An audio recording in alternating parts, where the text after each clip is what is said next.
Bitcoin, Ethereum, doge coin और भी बहुत सारे ऑल्ट कॉइन्स, हर कोई क्रिप्टो करेंसी की बात कर रहा है। बट क्या है ये क्रिप्टो करेंसीज? तो आज इस एक वीडियो में हम वो सब कुछ सीखेंगे जो हेल्प करेगा आपको क्रिप्टो करेंसी समझने के लिए।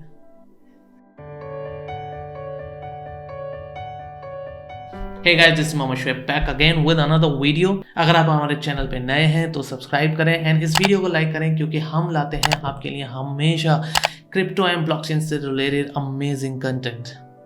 अब इसको समझने के लिए हमें जाना पड़ेगा बैक इन द टाइम।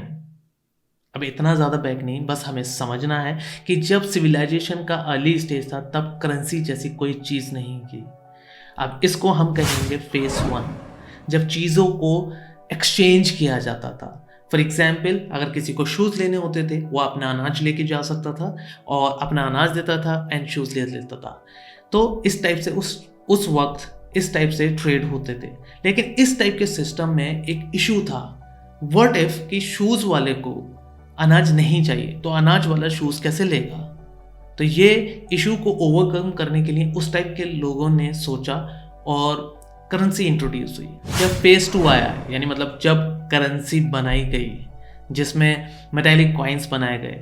अब ये जो मेटालिक कॉइन्स थे, क्योंकि ये प्रेशियस मेटल से बने थे लाइक गोल्ड एंड सिल्वर, तो सबने माना कि इनकी हमेशा कुछ वर्थ रहेगी क्योंकि ये एक प्रेशियस मेटल से बने हैं। एंड अब सारे के सारे जो ट्रेड थे वो पॉसिबल थे। अब अनाज वाले अपना अनाज कुछ कॉइन्स में बेच सकता था एंड कुछ कॉइन से शूज़ खरीद सकता था। तो यहाँ पे सबका जो वो इशू था वो सॉल्व हो गया था। फिर आया फेज 3, जब डिफरेंट कंट्रीज बनी, उनकी गवर्नमेंट्स बनी एंड हर कंट्री की एक सेंट्रल बैंक बनी। अब ये करेंसीज मेटालिक कॉइन से इवॉल्व होकर पेपर करेंसी में कन्वर्ट हुई। बेसिकली इन पेपर करेंसीज की कोई वैल्यू नहीं होती है क्योंकि ये पेपर से बनी होती हैं, बट इनकी वैल्यू इसलिए होती है क्योंकि गवर्नमेंट कह रही है कि इनकी वैल्यू है। सो हमें अपनी गवर्नमेंट को ट्रस्ट करना पड़ता है और ये मानना पड़ता है कि हमारी जो करेंसी है उसकी कुछ वैल्यू है क्योंकि गवर्नमेंट प्रॉमिस कर रही है। हर नेशन की गवर्नमेंट कहती है कि there currency is backed by real assets like gold and other reserves, लेकिन हु नोज़ कि इसमें कितना सच है। बिकॉज हमने देखा है फ्रॉम टाइम टू टाइम बहुत सारे नेशंस ने जब वक्त पड़ा उन्होंने मतलब बहुत सारी करेंसीज को प्रिंट किया और उसके बाद में उन्होंने कॉन्सिक्वेंसेस भी फेस किए। फिर आया फेज 4, जब करेंसीज और इवॉल्व हुई और डिजिटल हो गई। इस फेज में अभी हम हैं जहां हम चीज़ें ऑनलाइन खरीदने लगे, क्रेडिट कार्ड का यूज़ करने लगे, ऑनलाइन ट्रांजैक्शंस करने लगे एंड फिजिकल करेंसी का कम से कम यूज़ करने लगे। यहाँ जब हम एक ट्रांजैक्शन करते हैं हम फिजिकल करेंसी को नहीं देखते, बट इट्स लाइक कि हम करेंसी को स्प्रेडशीट्स या सो कॉल्ड लेजर्स में स्टोर करते हैं। फॉर एग्जाम्पल, ए बी को कुछ अमाउंट ट्रांसफ़र करना चाहता है। दोनों के बैंक्स के अलग अलग लेजर्स हैं जिसमें मेंशन्ड है कि उनके अकाउंट में कितना अमाउंट है with all other transaction details. अब सारी बैंक्स सेंट्रल बैंक के अंदर आती हैं और सेंट्रल बैंक से सारी इंफॉर्मेशन शेयर करती है। जब ए कुछ अमाउंट ट्रांसफ़र करता है तो ए का बैंक लेजर में से ए के अकाउंट से उतना अमाउंट डेबिट कर लेता है और उसको अपडेट कर देता है। अब ये information via central bank B के बैंक को जाती है, जहां बी का बैंक अपने लेजर में बी के अकाउंट में उतना ही अमाउंट क्रेडिट कर देता है और उसको अपडेट कर देता है। It's just like playing with the numbers कि एक शीट में से हमने माइनस कर दिया कि ए के अकाउंट में से इतने पैसे कट गए और बी के अकाउंट में इतने पैसे आ गए। लेकिन इस सिस्टम में जो सेंट्रल बैंक है वो टॉप ऑफ द ऑर्डर बैठा है, इसीलिए इस अप्रोच को हम सेंट्रलाइज अप्रोच कहते हैं।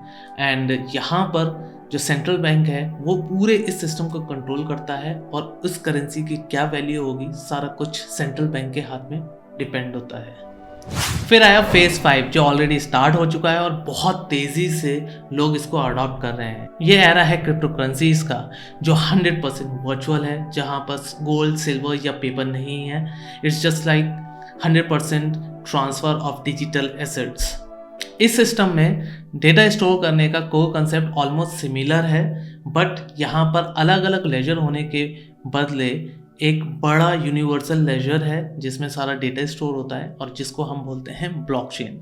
ये वो सिस्टम है जहां कोई कंट्रोलिंग यूनिट नहीं है, कोई सेंट्रल अथॉरिटी नहीं है, बल्कि सब कुछ डिसेंट्रलाइज्ड है। एक यूनिवर्सल लेजर जो सब देख सकते हैं, आप हर ट्रांजैक्शन का डिटेल वहां से ले सकते हैं। इस लेजर में आपके नाम से नहीं बल्कि आपके वॉलेट आईडी या सो कॉल्ड वॉलेट एड्रेस के हिसाब से डेटा स्टोर होता है, इसलिए आपकी आइडेंटिफिकेशन सुडोनॉमस होती है। यहाँ डेटा क्रिप्टोग्राफिक हैश के रूप में स्टोर्ड होता है, यानी मतलब क्रिप्टोग्राफिक एल्गोरिदम्स यूज किए जाते हैं डेटा को एनक्रिप्ट करने के लिए, इसीलिए इनको क्रिप्टोकरेंसीज कहा जाता है।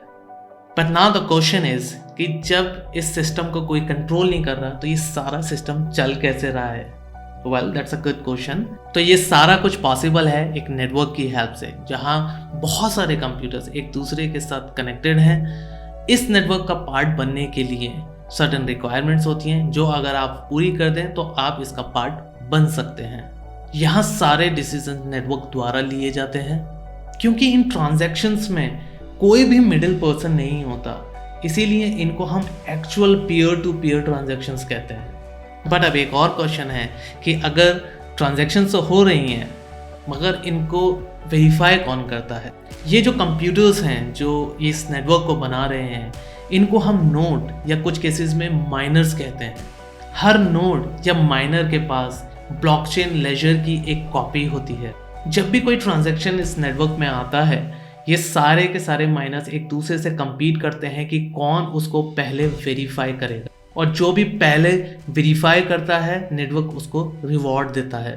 और ये सारी वेरीफाइड ट्रांजैक्शन सारे के सारे माइनर्स अपने लेजर में सिंक कर लेते हैं। बट सिक्योरिटी का क्या? नाउ क्योंकि इस लेजर की बहुत सारी कॉपीज़ हैं और हर कुछ मिनट्स के बाद ये आपस में एक दूसरे से सिंक कर लेते हैं सारा का सारा डेटा, इसलिए इसको हैक करना बहुत मुश्किल है, क्योंकि आपको हज़ारों कंप्यूटर्स को एक साथ हैक करना पड़ेगा, जो ऑलमोस्ट इम्पॉसिबल है। अब ब्लॉकचेन को समझना है अगर डिटेल में, तो इस चैनल को सब्सक्राइब करें, क्योंकि आगे के वीडियोज़ में हम ब्लॉकचेन टेक्नोलॉजी को बहुत अच्छे से समझाने वाले हैं। तो इन शॉर्ट क्रिप्टोकरेंसीज डिसेंट्रलाइज हैं, सिक्योर हैं और हर कोई इसको यूज़ कर सकता है, बिकॉज सिर्फ आपको चाहिए एक इंटरनेट कनेक्शन। आप इंटरनेशनल ट्रांजैक्शंस कर सकते हैं विद इन मिनट्स, आप ऑनलाइन कुछ भी खरीद सकते हैं। वेल ये अभी सारी कंट्रीज़ में पॉसिबल नहीं है, बट आई गेस जल्दी हो जाएगा। एंड आप इनको ट्रेड कर सकते हैं and can make a living out of it. So that's all about cryptocurrencies. तो कमेंट करके ज़रूर बताएं कि आपको हमारा ये वीडियो कैसा लगा और फ्यूचर में आपको और किस टाइप का कंटेंट चाहिए। फिलहाल आज के लिए इतना ही। Thank you.